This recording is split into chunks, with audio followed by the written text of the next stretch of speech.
Today I'm going to be sharing some charcoal tips while I draw this Christmas bell. I'm also going to share some of my own Christmas ornaments.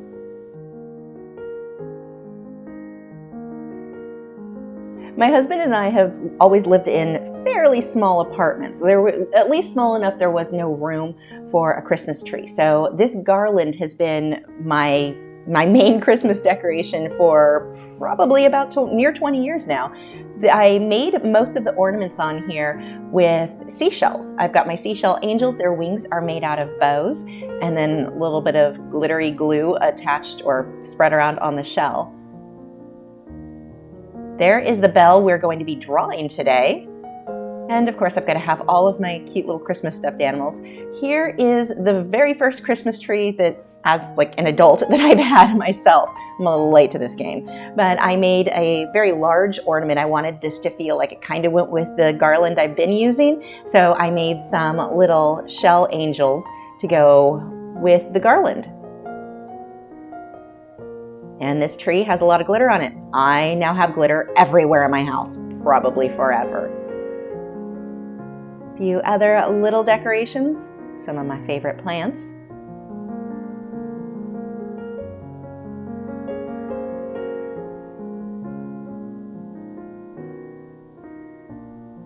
And that is the extent of my Christmas decorating this year. I haven't decided if I'm going to do anything in the front yard, put up lights or anything like that. Probably not. I think I'll stick with that. Before we get started, if you are supporters over on Patreon, make sure to head over where the real-time version of this lesson is available for you now. If you want to follow step by step, that is over there. If you are unfamiliar with Patreon, for as little as $4 a month, you get access to all of my past and new lessons. I have over 200 available for you right now in multiple mediums and a new one every single week.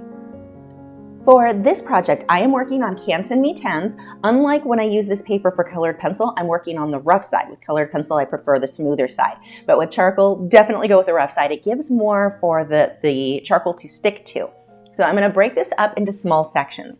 Definitely recommend doing that whenever you're working. If I were to try to put all of the darks and all of the lights on the entire bell and ribbon at the same time, it gets very overwhelming. If you can break down your work into small little chunks, it's going to make it way easier for you to tackle and get a more realistic look. Now for this piece, the main focus of mine was to make sure that the shiny, shimmery areas were very shiny and shimmery. I want it to have that metallic look. So the ribbon here, you can see the really bright white areas. That is a metallic edging on the ribbon. And then of course the bell we've got to make look metallic. The trick, and it's so easy, the trick to making something look metallic and looking shiny is to get high contrast. Your dark areas really dark up against your really, really light areas. People ask me all the time what color to use for painting or drawing gold or silver. It's not really the color. I can't give you a definite color. Those are reflective. So they're going to pick up whatever is surrounding it. Here, as long as you're getting your high contrast, I mean, I'm working in black and white, there's no color at all, and it still looks metallic. That's because of the high contrast. This is the same if you're drawing water and you want it to look really shimmery. You're going to get that high contrast. Get your darks really dark, your lights really light, right up against each other, and that will make it look shinier than it otherwise would. And that feels scary. I mean, look how on the ribbon, those bold lines of really, really bright white, it is scary as you're working on it. So don't be hesitant. That's a normal feeling to go, oh, is this too much? No, it's probably not. You probably need more. You want to get that high contrast. Now for me, as I'm shading here, I'm using a shading tool and I'm only using 2 pencils on this. My General's white charcoal and my General's black. And I prefer the soft with the black. It's going to get darker and smudge easier than the harder lead, but the harder charcoals. And if you're not sure which one you have, it should say on the pencil.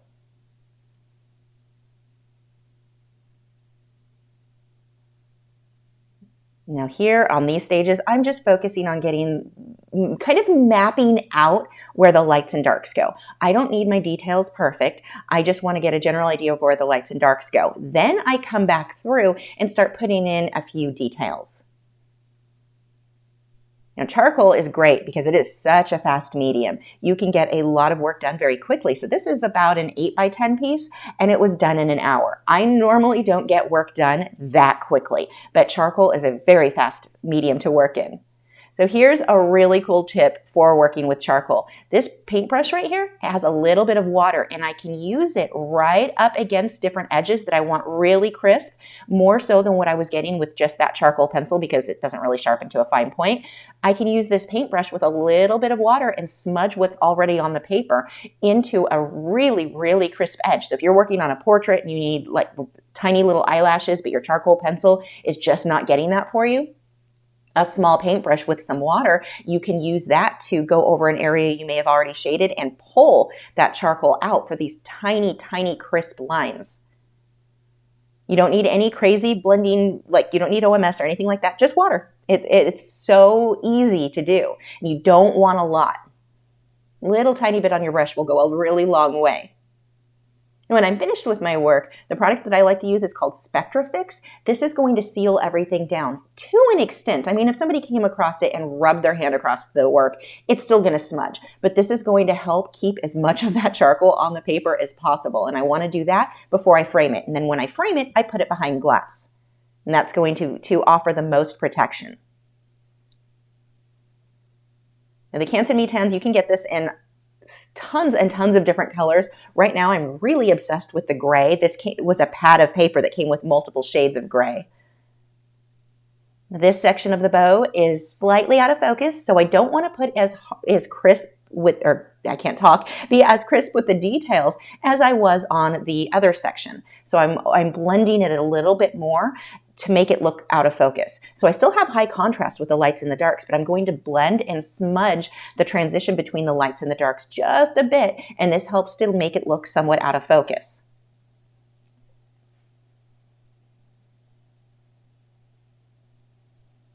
And working on the bell, I want to blend this a little bit more than what I did with the bow. With the bow, I wanted a bit of texture, so I let some of the tooth of the paper show on purpose. It gave me the texture that I needed in the bow without me having to actually sit there and make a lot of tiny little details. So it was details without putting in the work for details, I guess.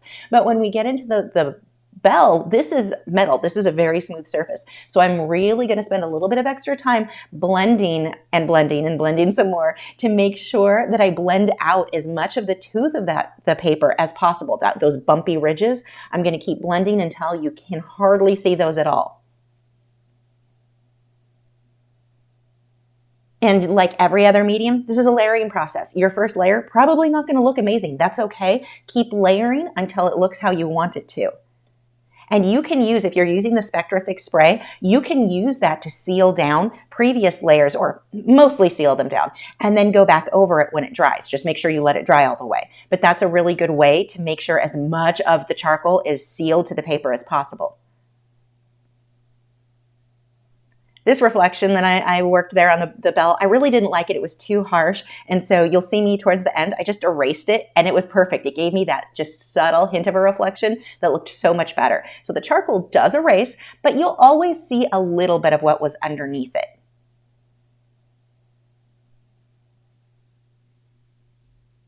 If the areas with the white charcoal where I wanted to really just be bold, as white as I can get it, I'm pushing a bit harder with the lead. And you want to make sure with charcoal, don't sharpen them to too fine of a point or let too much of the charcoal be exposed, because it is brittle, it's charcoal. So if you push very hard and you've got this long lead sticking out, that's going to be prone to breaking. And I don't sharpen the charcoal itself to get my fine details. That's where I'll come back through. If I need finer details than what I'm getting with that dull pencil, if you've watched my colored pencil videos, you know I keep that pencil really sharp. Here, I'm not doing that. I'm going to use the paintbrush with water. If I need something to be more crisp than what I'm getting with that paintbrush, or with the pencil, then I can use the paintbrush for that.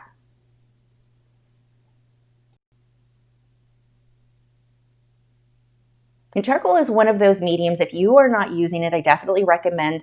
It's so fast to work in, and it's really good practice for your values. If you're struggling with making your work look realistic, the main reason that normally happens, one, either your drawing is off, that can certainly contribute, but the main problem that I see people have is that their values are off. They're not getting their darks dark enough or their lights light enough.